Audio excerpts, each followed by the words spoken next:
नमस्कार बच्चों, मैं सोवित पांडे एक बार फिर से आपके सामने ओम गुरुकुल एकेडमी के अपने YouTube चैनल पे।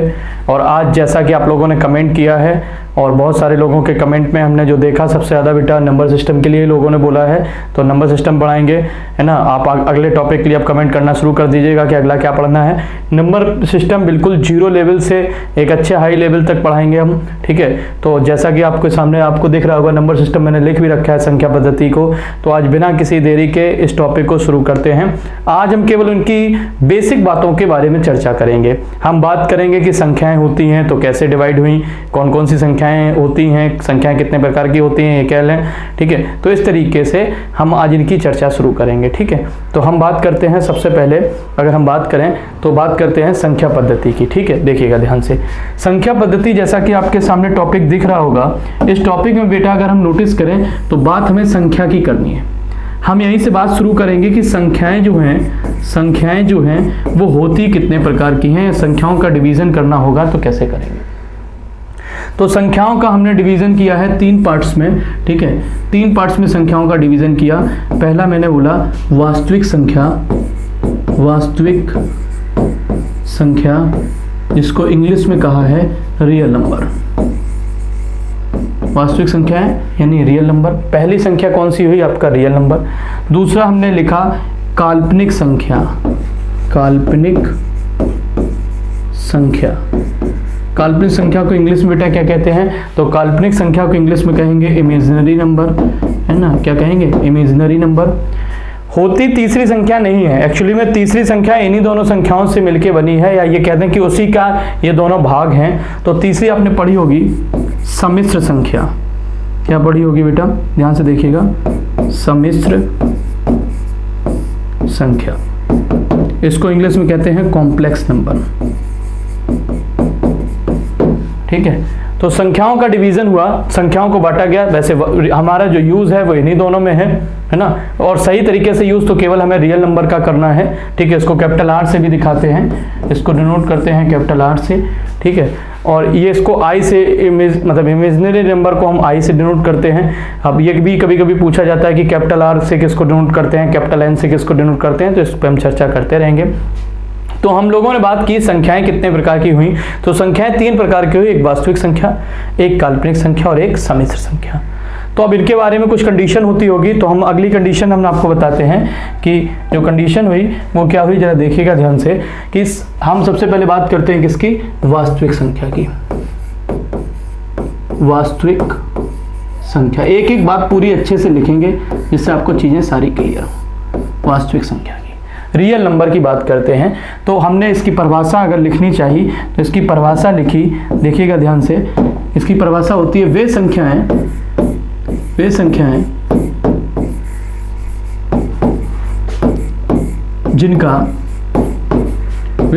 जिनका वर्ग करने पर, क्या करने पर? वर्ग करने पर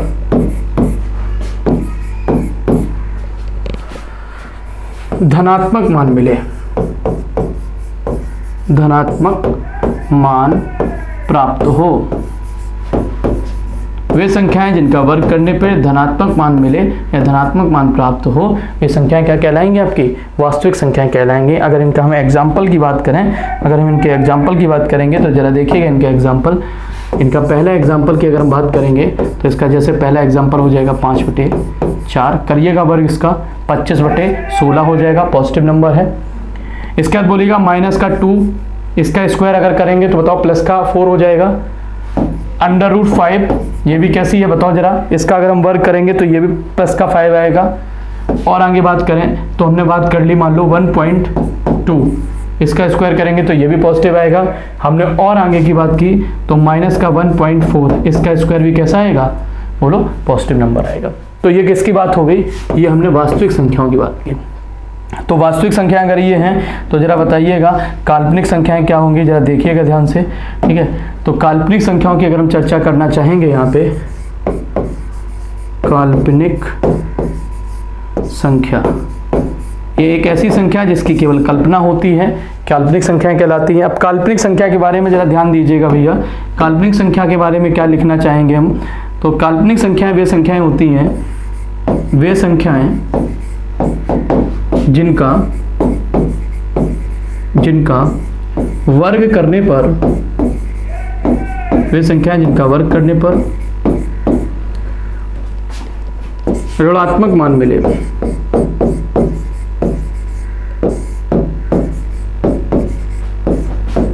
अब आप खुद बताइएगा कि ऐसी भी संख्याएं होती होंगी क्या जिनका वर्ग करने पे नेगेटिव वैल्यू मिलेगी? तो निश्चित तौर पे होती हैं। अगर हम एग्जांपल की बात करें यहाँ पे, अगर हम यहाँ पे एग्जांपल की बात करें बेटा, तो देखिएगा एग्जांपल, अगर हम एग्जांपल की बात करेंगे तो एग्जांपल आपका होगा √-3। बोलिए, इसका वर्ग करेंगे तो -3 आएगा। ये एक काल्पनिक संख्या है, ये कल्पना है, ध्यान रखिएगा, ऐसी कोई संख्या होती नहीं है। हम लोगों ने अगर 12th में इंटर से पढ़ा होता है तो एक आयोटा के बारे में पढ़ते हैं, आई। इस आई की जो वैल्यू होती है बच्चों, वो होती है √-1, अगर याद हो तो। ये भी बताओ कैसी संख्या होती है? काल्पनिक संख्या होती है। और एग्जाम्पल अगर हम लिखना चाहेंगे तो जैसे मान लो अब आई अगर आई की वैल्यू देखेंगे तो वो होती है -1, तो इसी हिसाब से आई स्क्वायर कितना हो जाता है? अंडर रूट में -1 होता है तो ये हो जाता है अंडर हट जाता है, क्या रहता है? -1। और आई की पावर 4 जाके जब करते हैं तब जाके आंसर क्या आता है? 1 आता है। तो बताओ ये कैसी संख्या है? ये काल्पनिक संख्या है। ये भी एक कैसी संख्या है? काल्पनिक संख्या है। तो बेटा ध्यान रखना, हमने बात कर ली किसकी? वास्तविक संख्या की। हमने क्या लिखा वास्तविक संख्याओं के बारे में, जरा ध्यान दीजिएगा। मैंने कहा वे संख्याएं जिनका वर्ग करने पे धनात्मक मान प्राप्त होता है वे वास्तविक संख्याएं होती हैं। उनके कुछ एग्जाम्पल लिखे। उसके बाद हमने लिखा काल्पनिक संख्याओं के बारे में। काल्पनिक संख्याओं के बारे में क्या लिखा? वे संख्याएं जिनका वर्ग करने पे ऋणात्मक मान मिलेगा, वो कैसी हो जाएंगी? काल्पनिक संख्या हो जाएंगी। और आगे बात करेंगे तो अगली बात अगर हमने करी तो एक संख्या रह रही है कॉम्प्लेक्स नंबर, सम्मिश्र संख्या। क्या रह रही है? सम्मिश्र संख्या, है ना। इसको इंग्लिश में क्या बोलते हैं? Complex number. ठीक है। अब देखिएगा ये कोई अलग से स्पेशल संख्या नहीं है। एक्चुअली में ये है क्या कि ये वास्तविक संख्या को, वास्तविक संख्या प्लस काल्पनिक संख्या, वास्तविक संख्या प्लस काल्पनिक संख्या, अगर ये दोनों साथ में लिखी हैं तो वो कॉम्प्लेक्स नंबर बन जाएगा। कॉम्प्लेक्स नंबर होता क्या है? अच्छा ये बताओ, कॉम्प्लेक्स नंबर के बारे में अगर हम चर्चा करेंगे तो कॉम्प्लेक्स नंबर, अगर कॉम्प्लेक्स शब्द की चर्चा करें, आप लोगों ने देखा होगा इस कॉम्प्लेक्स शब्द से बड़े अच्छे से परिचित होंगे आप। कॉम्प्लेक्स शब्द होता है जहां भी, जैसे कई सारी बिल्डिंग्स में लिखा होता है कि ये कॉम्प्लेक्स बिल्डिंग है, ये कॉम्प्लेक्स है ना, मल्टी कॉम्प्लेक्स करके हम लोग पढ़ते भी हैं। उसका मतलब क्या होता है? उस बिल्डिंग में मार्केट भी होगा, जिम भी होगी, ऊपर रहने के लिए रेंट के लिए मकान भी होंगे, हो सकता है इसमें स्विमिंग पूल भी हो। तो जिसमें एक से ज्यादा वैरायटीज हो वो सारे नंबर्स, वो सारी बिल्डिंग्स क्या कहलाती हैं? कॉम्प्लेक्स। इसी तरीके से कॉम्प्लेक्स नंबर कौन से हो जाएंगे? जिसमें रियल नंबर और इमेजिनरी नंबर दोनों हो। जैसे अगर हम बात करें तो 5 + i, बोलिए 5 कैसा? रियल, i कैसा? इमेजिनरी। ये भी हो सकता है एग्जाम्पल की अगर बात करें और, तो ध्यान से देखिएगा एग्जाम्पल, एक और एग्जाम्पल हो सकता है जैसे मैंने लिखा 3 + 2i, ये बताओ कैसा हो गया? कॉम्प्लेक्स नंबर हो गया। तो समझ में आई बात कि नहीं आई? हम लोगों को पीछे वाली बातें ध्यान होंगी, शायद ये सारी बातें आपको क्लियर होंगी। तो हम लोगों को ना तो कॉम्प्लेक्स नंबर के बारे में पढ़ना है और ना ही पढ़ना है इमेजिनरी नंबर के बारे में, हमें केवल पढ़ना है रियल नंबर के बारे में। रियल नंबर, रियल नंबर का मतलब वास्तविक संख्या। हम लोगों को केवल वास्तविक संख्याओं के बारे में पढ़ना है और आगे कुछ भी नहीं पढ़ना है। तो हम आगे शुरुआत करते हैं अगले से। तो अगला जो है आपका वो है वास्तविक संख्याएं। ध्यान दीजिएगा बहुत अच्छे से। अगली जो पॉइंट रहेगा वो आपका रहेगा वास्तविक संख्याएं। तो वास्तविक संख्याओं में भी क्या देखिएगा जरा ध्यान से, वास्तविक संख्या। अगर देखा जाए तो वास्तविक संख्याओं को दो कैटेगरी में बांटा गया है। एक बार तो इन्हें बांटा गया परिमेय संख्या में, रेशनल नंबर में, परिमेय संख्या, रेशनल नंबर, और दूसरी बार वो बांटा गया अपरिमेय संख्या, इरेशनल नंबर। अपरिमेय संख्या, इरेशनल नंबर। ध्यान रखिएगा, अभी हम जो बातें बता रहे हैं इसकी अगली वाली क्लास में इसकी सीट करवाएंगे, तो प्रॉपर ध्यान से आप इसको समझिएगा आके, ठीक है। पहले इसको अच्छे से देख लीजिएगा, इसकी अगली जो क्लास होगी उसमें हम इसकी सीट कराएंगे, तो ध्यान से समझिएगा, यहाँ से चीजें बनेगी। और एक जगह वास्तविक संख्याओं को बांटा गया, तो वो बांटा गया दो कैटेगरी में। एक बांटा गया पूर्णांक में, एक पूर्णांक में बांटा गया और एक बांटा गया किसमें, अगर हम बात करें तो एक बांटा गया है आपके भिन्न में। इन दो कैटेगरी में बांटा गया। कौन कौन सी है देखो कैटेगरी, वास्तविक संख्या को ही बांटा गया है तो एक जगह परमेय और परमेय, या तो ये बटेंगी तो परमेय अपरमेय होंगी, या तो ये परमेय अपरमेय होंगी, या ये क्या होंगी बच्चों बताओ जरा, ये पूर्णांक और भिन्न होंगी। बोलो क्लियर हुई बात कि नहीं हुई। अब इस बात पे अगर हम चर्चा आगे करना चाहें तो देखिएगा बड़ा ध्यान से, हम सबसे पहले बात कर रहे हैं किसकी, रेशनल नंबर की, परमेय संख्या की। तो मैंने हेडिंग लगाई परमेय, लिख लेना बेटा, जो बातें लिखा रहे हैं लिख लेना, बहुत इंपॉर्टेंट है, यहाँ से क्वेश्चन भी बहुत सारे बनते हैं। परमेय संख्या, अगर आप इनके बारे में ही जानकारी नहीं है तो आप आगे की मैथ को समझने में दिक्कत होगी। ठीक है, बात करें बेटा परमेय संख्या की, तो परमेय संख्याएं कौन सी संख्याएं होती हैं जरा ध्यान दीजिएगा। तो वे संख्याएं जिनको P/Q के रूप में लिखा जा सके।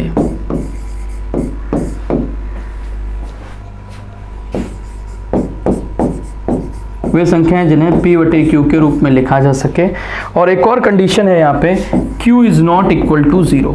Q का मान क्या नहीं होना चाहिए, 0 नहीं होना चाहिए। Q अगर 0 हो जाएगा तो संख्या परमेय कैसे रहेगी, क्योंकि 0 अपने साथ में अलग सबके साथ में कंडीशन निकालती है। 0 का अगर किसी संख्या में हम गुणा करते हैं, 0 का किसी भी संख्या में, संख्या हो या किसी नंबर हो किसी में भी, तो वो सारी चीजें क्या बना देता है, ये 0 बना देता है। अगर हम किसी संख्या का 0 में भाग करते हैं तो STH का मतलब होता है समथिंग, कुछ भी हो, तो ये भी बेटा क्या बन जाएगा, 0 बन जाएगा। लेकिन अगर किसी संख्या में हमने 0 का भाग कर दिया तो ये इन्फिनाइट वैल्यू बनाता है। क्या बनाता है, इन्फिनाइट बनाता है, ध्यान रखिएगा ये बात। ठीक है, तो अगर हम इसके एग्जाम्पल की बात करना चाहेंगे तो इसके एग्जाम्पल को जरा एक बार गौर करिएगा, देखिएगा एग्जाम्पल अगर हम इसके एग्जाम्पल की बात करें तो एग्जाम्पल क्या क्या होंगे, तो देखिएगा हर वो संख्या जो P/Q के रूप में लिखी जा सकती है, जैसे 2/5, बोलो P/Q हो गया, मैंने लिख लिया 1.2, इसको भी बताओ P/Q के रूप में लिख सकते हो कि नहीं। मैंने आगे बेटा बताओ इसको क्या लिखेंगे बताओ, 12/10, 6/5 लिख सकते हैं कि नहीं। और आगे बात करी तो मैंने जैसे मान लो बात कर ली √4, बोलो √4 को सॉल्व करेंगे तो 2 लिख लेंगे, और 2/1 का मतलब क्या हो गया, P/Q हो गया कि नहीं हो गया। मैंने और एग्जाम्पल की बात करी, ध्यान दीजिएगा यहाँ पे एग्जाम्पल के बारे में, तो हमने जैसे मान लो लिया 0.37 पे बार, बोलो इसका भी मतलब क्या है, इसको अगर हम सॉल्व करना भी बताएंगे आपको, इसका मतलब होगा 37/99। तो P/Q क्या फॉर्मेट हो गई कि नहीं। तो ये सारी संख्याएं आपकी कैसी लिखी हुई हैं, ये सभी संख्या परमेय हैं। और अगर इसी में आगे हम बात करना चाहें तो अपरमेय संख्या क्या कौन सी होंगी, तो जरा ध्यान दीजिएगा अपरमेय संख्याओं के बारे में, हेडिंग लगाओ जरा यहाँ पे, अपरिमेय संख्याएं, इर्रेशनल नंबर, अपरिमेय संख्याएं। अगर हम इसकी बात करेंगे, ध्यान दीजिएगा बढ़िया पॉइंट है यहाँ पे, तो वे संख्याएं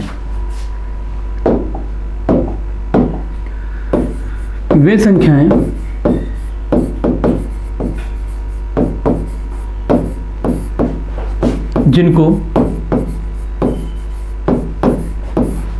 P/Q के रूप में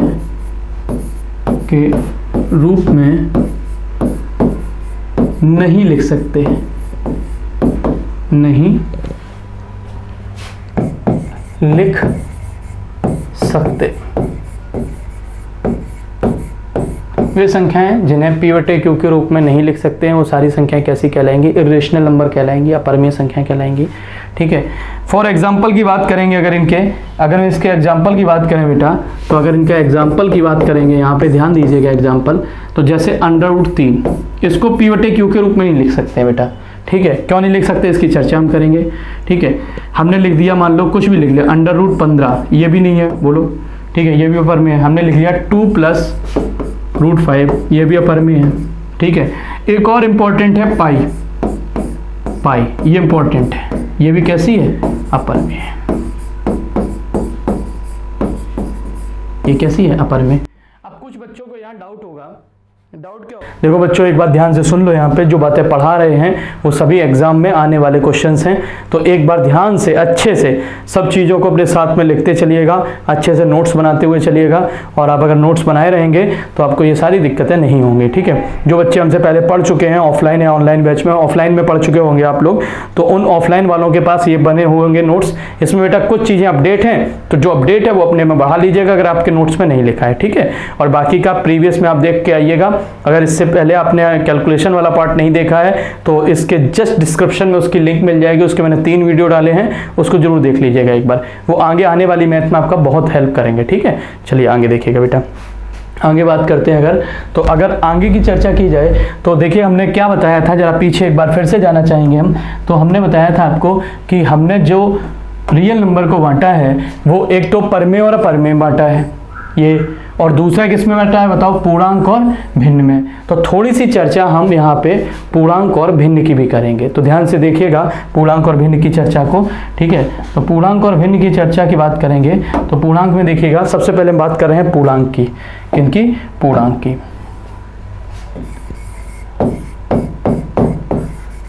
अगर इस शब्द का हम हिंदी से संधि विच्छेद करें तो वो कहता है कि पूर्णांक का संधि विच्छेद जो होगा वो होगा पूर्ण अंक। वह अंक जो पूरा हो वह क्या होता है? पूर्णांक। आप गिनती का कोई भी प्रश्न लिखिएगा, आप 2 ही कैटेगरी में लिख सकते हैं, या तो उसका पूर्णांक लिख सकते हैं या इसको भिन्न में लिख सकते हैं। जैसे एग्जांपल की बात करें, आप अगर लिख सकते हो या तो 2 लिख सकते हो या 2.5 लिख सकते हो, और 2.5 को ऐसे भी लिख सकते हैं कि 5/2। बताओ, आप कोई भी शब्द को या तो दशमलव में लिखोगे या पूरा लिखोगे। ये क्या है? ये पूर्णांक है, ये पूर्णांक है। और ये क्या है? ये आपकी भिन्न है। बस इसी की चर्चा आज हम लोग करेंगे, ठीक है। तो सबसे पहले जो चर्चा हो रही है वो चर्चा होती है, सबसे पहले अगर हम बात करेंगे तो किसकी करेंगे? हम बात कर रहे हैं पूर्णांक की। तो पूर्णांक पे हम चर्चा शुरू करते हैं, देखिएगा ध्यान से। पूर्णांक पे हमने चर्चा शुरू की तो मैंने कहा पूर्णांक वो सारी संख्याएं होती हैं जो -∞ से चालू होती हैं और dot dot -4, -3, -2, -1, 0, 1, 2, 3, 4 dot dot dot infinite तक। ये सारी वैल्यू जो होती हैं ये पूर्णांक में आती हैं। यानी -∞ से +∞ तक के बीच की वैल्यू जो सारी रहेंगी वो क्या कहलाएंगी आपकी? वो आपकी पूर्णांक कहलाएंगी। बोलो क्लियर है कि नहीं क्लियर है? इसके आगे अगर हम बात करेंगे, इसके आगे की बात करना शुरू करें तो पूर्णांक को बेटा कैटेगरीज किया गया है 4 भागों में। यानी पूर्णांक को 4 पार्टों में बांटा गया, 1, 2, 3 और चौथा। इन 4 पूर्णांकों से आगे की कहानी बनी। इन 4 पूर्णांकों से क्या कहानी बनी, जरा एक बार ध्यान दीजिएगा। तो जो कहानी बनी है, मैंने पहला पूर्णांक लिखा, आपने पढ़ा भी होगा, वो होता है धनात्मक पूर्णांक। क्या होता है? धनात्मक पूर्णांक। इसको इंग्लिश में कहते हैं पॉजिटिव इंटीजर। पूर्णांक को इंग्लिश में क्या कहते हैं? इंटीजर, ठीक है। दूसरा बेटा जो बना वो बना ऋणात्मक पूर्णांक। दूसरा क्या बन गया? ऋणात्मक पूर्णांक। इसको क्या बोलते हैं? इसको बोलते हैं नेगेटिव इंटीजर। क्या बोलते हैं? Negative integer. तीसरा जो बना बेटा, इसको ध्यान से देखिएगा, ये था हिंदी में ऋणोत्तर पूर्णांक। क्या था? ऋणोत्तर पूर्णांक। इसको, और चौथा क्या था? धनोत्तर पूर्णांक।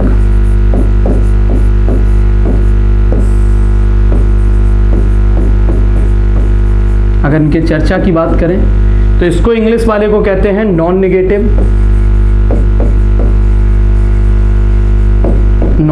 इंटीजर, और इस वाले को कहते हैं नॉन पॉजिटिव इंटीजर।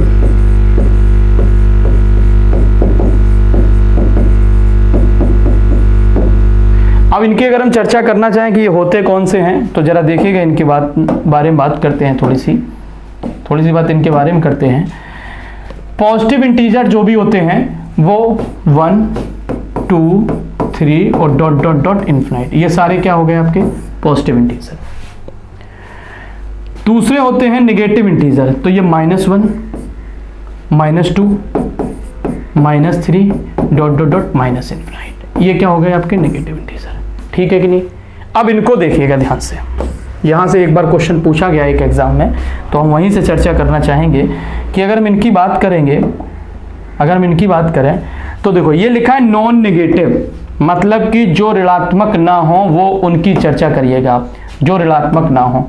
तो आप खुद बताइएगा नेगेटिव हमने कहाँ से लिखे, -1 से इन्फिनाइट। अगर हम देखेंगे तो नेगेटिव इंटीजर यही तो हैं सारे, यही सारे नेगेटिव इंटीजर हैं। तो जो बचे वो उनको लिख लो। तो बचे कौन कौन बेटा जरा बताओ, 0, 1, 2, 3, 4 और डॉट डॉट डॉट इन्फिनाइट, ये हो जाएंगे नॉन नेगेटिव। इसी तरीके से अगर हम चर्चा करना चाहें, अगर हम इसके चर्चा करना चाहें बेटा किसकी, अगर हम चर्चा करना चाहें नॉन पॉजिटिव की, तो धनात्मक कौन से लिखे, 1 2 3 4, कौन से लिखे 1 2 3 4, 1 2 3 4 को छोड़ के बाकी सब लिख लो। तो अब बताओ क्या रहेगा, 0, -1, -2, -3, -4 dot dot dot minus infinite, ये हो जाएंगे। बताओ ये हमने 4 कैटेगरी में बांटा है, तो ये हमारे पूर्णांक की कैटेगरी मिली। अब बेटा जब बात पूर्णांक की हो गई तो पूर्णांक से हम आगे बढ़े और आगे ही उनकी चर्चा शुरू की, और हमने आगे अगले पेज में चर्चा शुरू की। देखिएगा 2 नंबर के बारे में आप लोग बहुत अच्छे से जानते हैं। एक नंबर है जिसके बारे में आप लोग जानते होंगे, वो आपका है, ध्यान दीजिएगा, प्राकृतिक संख्याएं, इंग्लिश में बोलते हैं नेचुरल नंबर, कैपिटल एन से इसको दिखाते हैं, ठीक है। और दूसरा नंबर जो है वो है पूर्ण संख्याएं, और अगर इसकी बात करें तो इसको होल नंबर बोलते हैं इंग्लिश में, ठीक है, होल नंबर बोलते हैं। अगर प्राकृतिक संख्याएं की बात करें तो इसका एक और बात कहते हैं कि गणना वाले अंक, गणना वाले अंक, कौन से अंक बेटा, गणना वाले अंक। चलिए शुरुआत करते हैं यहीं से अगर हमने शुरू किया है इसको तो देखिएगा जरा ध्यान से। तो उसने पूछा कि ये बताओ, हम आपसे पूछ रहे हैं अगर कि बताओ हमने गिनती कहाँ से शुरू की थी, तो जरा बताओ हम क्या लिखेंगे। हमने आपसे कहा कि आप गिनती गिनिएगा, तो हमने कहा हमारी उंगलियां दिख रही हैं, गिनिएगा। तो आपने शुरू किया 1 2 3 4 और 1 5, ठीक है। ऐसे बेटा हमने आपसे कहा अपने सिर के बाल गिनिएगा, तो आपने सिर के बाल गिनना शुरू किया, 1 2 3 4 5 डॉट डॉट डॉट, बहुत आगे तक लिखते चले गए होंगे। कहाँ तक लिखी बेटा गिनती, बोलिए अपने मन से सोच के बताइए कहाँ तक लिखी। तो आपने 1 से शुरू किया, 1 2 3 4 डॉट डॉट डॉट इन्फिनाइट, ये आपके क्या हो गए, ये आपके हो गए नेचुरल नंबर। इन्फिनाइट तक की वैल्यू क्या कहलाएगी, नेचुरल नंबर। अब इसमें कुछ बच रहा है क्या, जो बच रहा है वो इसमें शामिल कर दो, 0 1 2 3 4 डॉट डॉट डॉट इन्फिनाइट, ये क्या हो जाएगा, ये हो जाएंगे होल नंबर। अब एक चर्चा हम पीछे से करना चाहेंगे, जरा देखिएगा एक बार, बताइए बेटा धनात्मक पूर्णांक जो होते हैं वही तो देखो जरा नेचुरल नंबर भी होते हैं कि नहीं, धनात्मक पूर्णांक जो होते हैं वही तो नेचुरल नंबर होते हैं, और नॉन नेगेटिव होते हैं वही तो होल नंबर होते हैं। देखिएगा जरा, वही तो होल नंबर होते हैं, यही तो एग्जांपल पीछे लिखा है। दूसरी बात, 0 ना तो नेगेटिव होता है ना पॉजिटिव होता है, तभी तो दोनों में आ रहा होगा। तो ये क्वेश्चन भी पूछा जाता है कि 0 क्या है, तो अगर हमसे कभी ये पूछा जाए कि 0 क्या है, तो हम लोग लिखेंगे यहाँ पे कि 0 जो है वो नॉन नेगेटिव है और नॉन पॉजिटिव, ना तो ऋणात्मक है ना ही धनात्मक है। बोलो समझ में आई बात कि नहीं आई, ये बात समझ में आई, इसको नोट करोगे, इसमें देखो बहुत सारे पॉइंट है। अब हम इससे आगे यहाँ से शुरू करेंगे, ठीक है। नेचुरल नंबर में हम चर्चा शुरू करेंगे, फिर हम ये भी बताएंगे कि 0 सम संख्या है कि विषम संख्या। अच्छा बताइएगा कमेंट करके कि 0 सम है कि विषम है, ठीक है। और ध्यान रखिएगा गूगल मत करिएगा, बताना हमें 0 जो है वो सम संख्या है कि विषम संख्या, ये आपको कमेंट करना रहेगा, ठीक है। इसके बाद हमने एक पॉइंट पीछे पढ़ाया था, अगर आपको देखना हो तो हमने जब पीछे बात की थी, तो पीछे जहाँ और पीछे जाइएगा, यहाँ हमने पूर्णांक की बात कर ली। अब किसकी बची है, भिन्न। अब यहाँ ध्यान से सुनिएगा, देखिएगा ध्यान से। बात अगर हम भिन्न की करें, फ्रैक्शन की, भिन्न, तो बेटा भिन्न भी 2 कैटेगरी में बांटी गई थी, सबको पता होगा ये। एक भिन्न थी शांत भिन्न, शांत भिन्न, और एक थी अशांत। बहुत ध्यान से सुनिएगा, शांत और अशांत में क्या अंतर है ये सुनिएगा।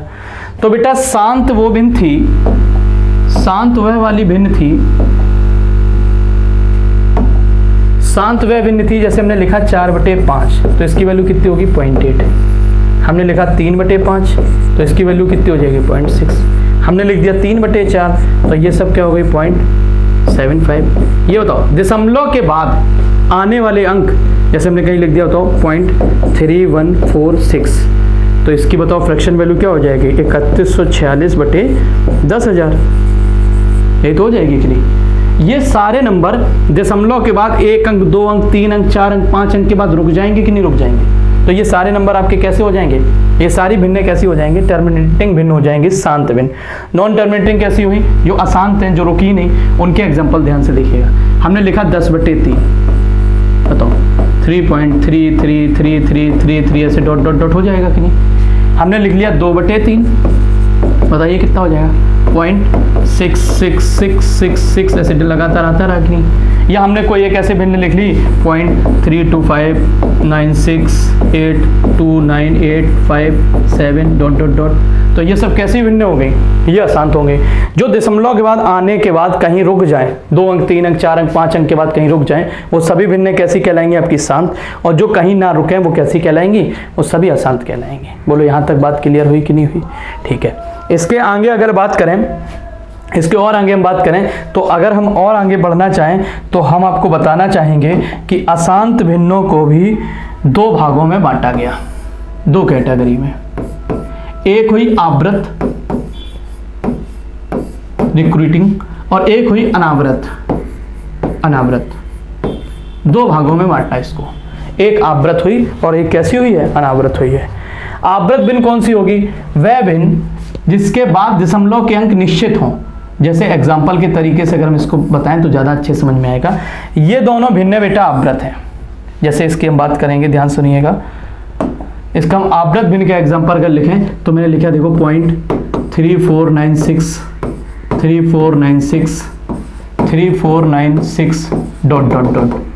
तो ये बताइए आवृत है, इसमें बताइए 4 अंकों के बाद रिपीट हो रहा है कि नहीं। जिसमें कोई भी रिपीटिशन आ जाए, कोई भी रिपीटिशन आ जाए, वो भिन्न कैसी कहलाएगी, आवृत भिन्न कहलाएगी।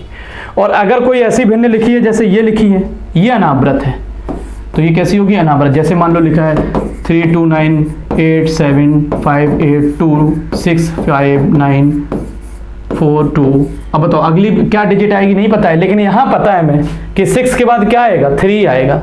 तो समझ रहे हैं ना अंतर को। अंतर है कि अगर रिपीट हो रहा है तो आवृत और नहीं हो रहा है तो अनावृत। अब सुनना, जो बातें हम लिखने जा रहे हैं बहुत इंपॉर्टेंट पॉइंट है, और वहीं से बहुत सारी चीजें भी क्लियर होंगी आपकी। देखिएगा, शांत भिन्न परमेय होती है। शांत भिन्न क्या होती है, परमेय होती है। बताइए होगी कि नहीं। ये सारे देखो एग्जांपल लिखें P/Q के, लिखें कि नहीं। अशांत भिन्न में 2 कैटेगरी है, तो ये आवृत वाली तो परमेय है, परमेय है। बताओ इनके भी एग्जांपल लिखे हैं P/Q के लिए, लेकिन अनावृत वाली अपरमेय है। अपरमेय, ये क्या है, अपरमेय। अब यहां से एक कैटेगरी हम तुम्हें और बताएंगे, यहां से एक सवाल और बताएंगे बस। इसके बाद हम सवाल की चर्चा को यहीं रोक देंगे और नेक्स्ट क्लास में आगे चर्चा करेंगे आके। तो बेटा देखना ध्यान से, बहुत अच्छे से। हमने आपको 2 बातें लिखाई थी। एक मैंने लिखाया था पाई का मान, तो ये देखिएगा ध्यान से, कलर थोड़ा चेंज करें ताकि अच्छा से दिखे आपको। एक मैंने कहा था पाई अपरमेय है,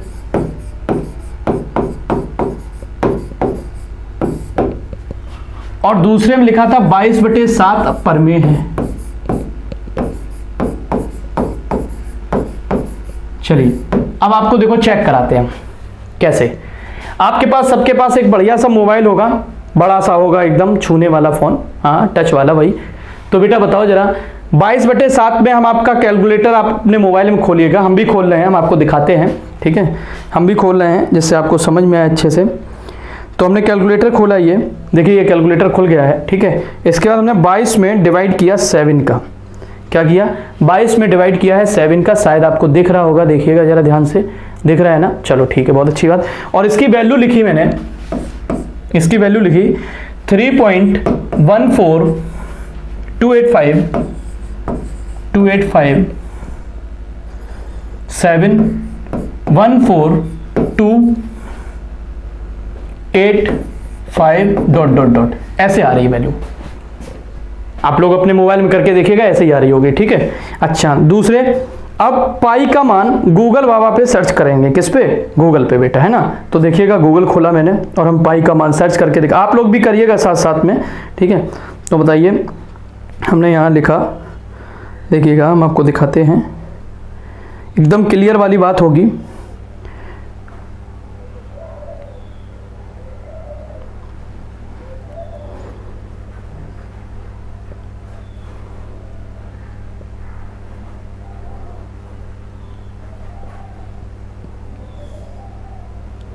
बस खुल जाए बेटा, देखिएगा पाई का मान, देखिएगा आ गया है।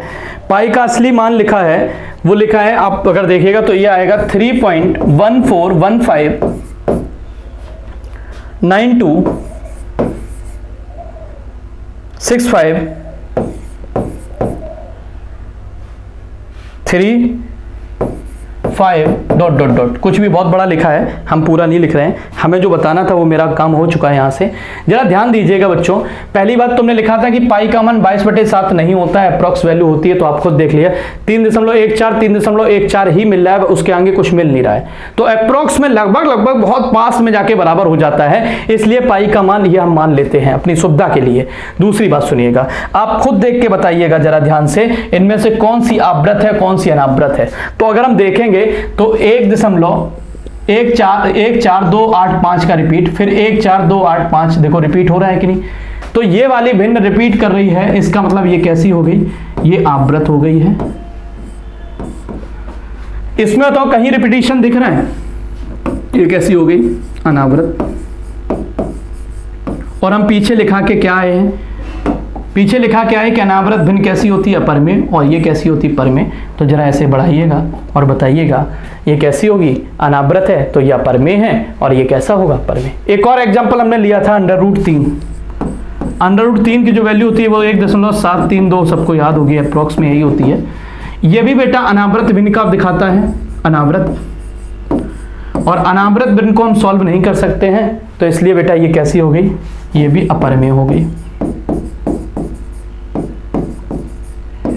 ठीक है।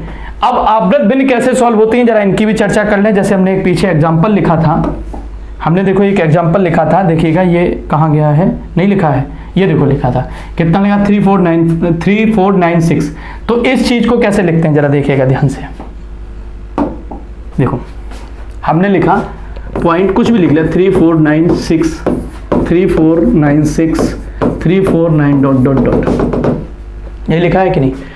इसको अगर हम लिखेंगे तो इसको इस पे हम लिख सकते हैं 0.3496 पे बार, क्या लिख लिया, बार। और बार कैसे सॉल्व होता है अगली क्लास में इस पे चर्चा करेंगे। इसको लिखेंगे 3496/99 और 99। बस ये देखो P/Q का फॉर्मेट हो गया कि नहीं। अगर ये P/Q का फॉर्मेट हो गया है तो यहाँ से बताओ ये परमेय हो गया कि नहीं हो गया। तो इसीलिए मैंने आपको बताया है कि कौन कौन सी भिन्नों के बारे में बात की है। मैंने भिन्न को 2 कैटेगरी में बांटा है, एक शांत और एक अशांत। अशांत को 2 कैटेगरी बांटी, फिर हमने अशांत के लिए मैंने कहा एक आवृत होती है, एक अनावृत होती है। अनावृत अपरमेय होती है, बाकी सब परमेय होती है। क्लियर है ना, रीजन भी बता दिया ऐसा क्यों होता है। चलिए इसके आगे अगले क्लास में जो चर्चा होगी वो अब अभाज्य और भाज्य संख्याओं के बारे में होगी, जो चर्चा अगले आने वाली क्लास में होगी। ये हमारा पहला लेक्चर है। ऐसे नंबर सिस्टम पे कम से कम 10 लेक्चर डालेंगे, ठीक है, जिसमें हम आपको सारे कॉन्सेप्ट प्लस साथ में उनके क्वेश्चन भी कराएंगे। अगली क्लास में हम जो पढ़ाए हैं उसके क्वेश्चन भी होंगे, ठीक है। आज हम इतना ही रखते हैं, इतने को अच्छे से देखिएगा, इन पे आने वाले क्लास में क्वेश्चंस रहेंगे तो अच्छे से देखिएगा। प्लस टेलीग्राम चैनल आप लोग जरूर ज्वाइन कर लीजिएगा, इसके डिस्क्रिप्शन बॉक्स में आपको लिंक मिल जाएगा टेलीग्राम का। ये जो आपको मतलब यही नीचे सर्च करेंगे तो जाके मिल जाएगा, ठीक है। दूसरी बात क्या है, दूसरी बात ध्यान सुन लीजिएगा, अगर आपने पुराने वीडियो नहीं देखे हैं तो वो जरूर देख के आइएगा, क्योंकि मैंने बोला है कि अब हमने कंप्लीट पढ़ाना है तो कंप्लीट ही पढ़ाएंगे। अब आपको ज़्यादा से ज़्यादा चीज़ें कमेंट करनी है, एक क्वेश्चन भी मैंने बीच में पूछा उसका भी आंसर देना है, ठीक है। चलो आज यहीं चर्चा को खत्म करते हैं, धन्यवाद।